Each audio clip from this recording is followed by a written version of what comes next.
So I was in Granada airport in Spain last summer, traveling to Rome. And I was so excited because I was going for the first time in my life to Rome, and I had just visited Granada. I saw the Alhambra. I was so high. It was very early in the morning. I had my bags. I arrived to the airport, checked out from my hotel, super ready. I go to the check-in. I gave her my passport, and she was like, tick, tick, tick, tick, tick. And she looked at me, and she was like, sorry, sir, your name is not on the ticket list. I was like, come on, please check again. I bought the ticket. I'm 100% sure.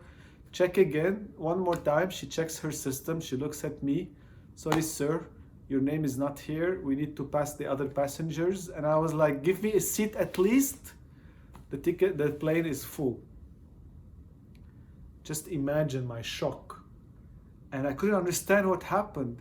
So I tried to look in my emails to see what happened. And apparently, I had bought a ticket from Granada to Rome, but for some reason I paid by credit card, the payment didn't pass, and the airline company sent me an email a couple of hours later to tell me that my booking was not confirmed.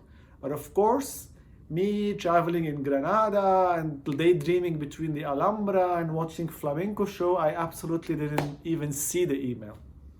So here I was, stranded in the airport, with no ticket, in new place, traveling to Rome without a ticket.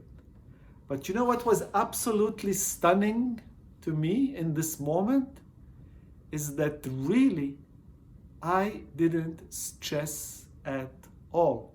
I didn't even have more than 5 to 10 seconds of like panic reaction, and then it all subsided.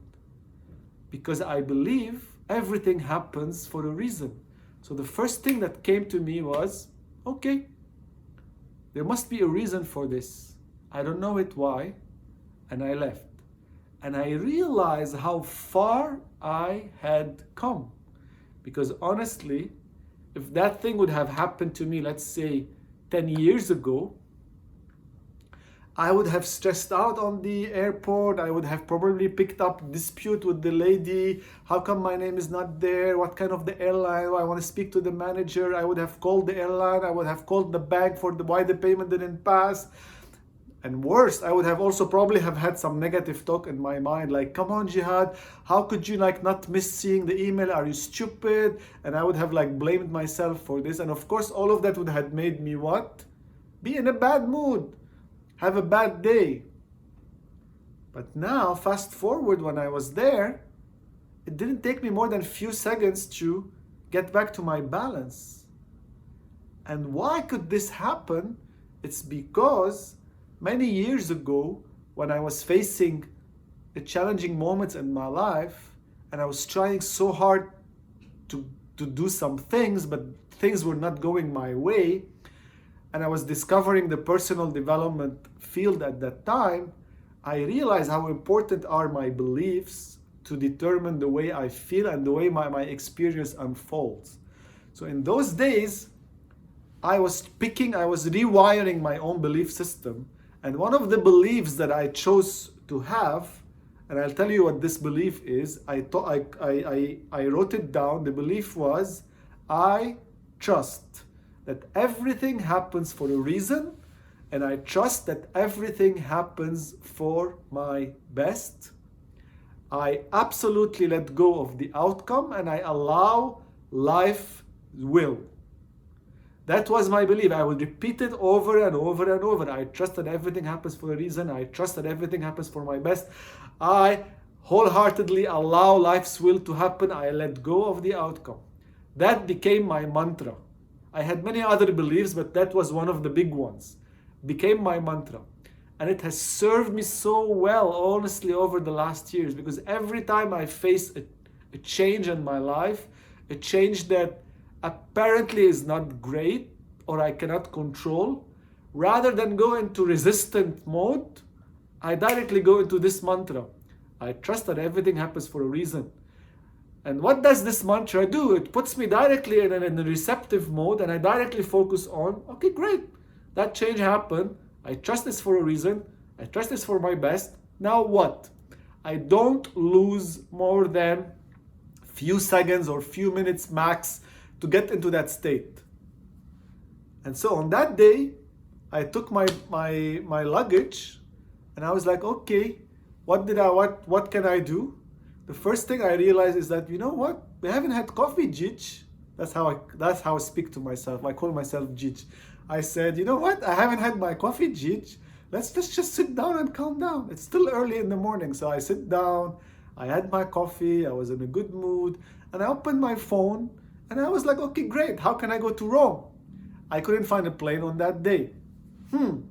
Where can I fly from this place? And I looked at the tickets and I found that, oh, there's a plane to Barcelona in 1 hour. Interesting. And then I realized, can I go from Barcelona to Rome? Of course, there is 1 million plane from Barcelona to Rome. So I said, you know what? Let me get a plane at night from Barcelona to Rome, and I go now to Barcelona, and I have the whole day in Barcelona. So suddenly, I had an even more exciting plan. And of course, tick, tick, tick, the bookings were done. This time I made sure they were confirmed. And here I was, flying to Barcelona, and I ended up in Rome at night. So a day that was supposed to be a bad day, if I had taken this resistant attitude and challenged things and, stressed out for nothing, I would have missed the whole magic of that day. Now, why I'm saying this story now? Because we are living now in times of uncertainty, and I'm sure everyone realizes now and notices that it's not getting easier now than 6 months ago. It's actually we are still very much in the middle of it. The COVID second wave is happening, lots of uncertainties in the world. So having the attitude that I trust that everything happens for a reason can change absolutely our experience of this moment. I'm not saying they are easy times. I'm not saying they are not things that we need to take care of, but I'm just saying that with this belief in our mind, it makes everything much easier and it makes us much more in balance. So I really invite everybody to try this belief in your mind. I do my best, and I trust that everything happens for a reason, and I trust that everything happens for my best. I allow wholeheartedly life's will to unfold in its own way, and I let go of the outcome. And I am at peace, and I am surrendered, and I do my best, and I trust. That's the mantra. And in these times, I really believe it can make a huge difference in navigating these days. Now, to me, I ended up having a breakfast in Granada and a lunch in Barcelona in Las Ramblas, eating tapas in Barcelona. And then I had a dinner in Rome next to the Colosseum, a spaghetti dinner with a nice glass of wine in Rome. Can you beat that? That's the beauty of the magic of trusting and believing.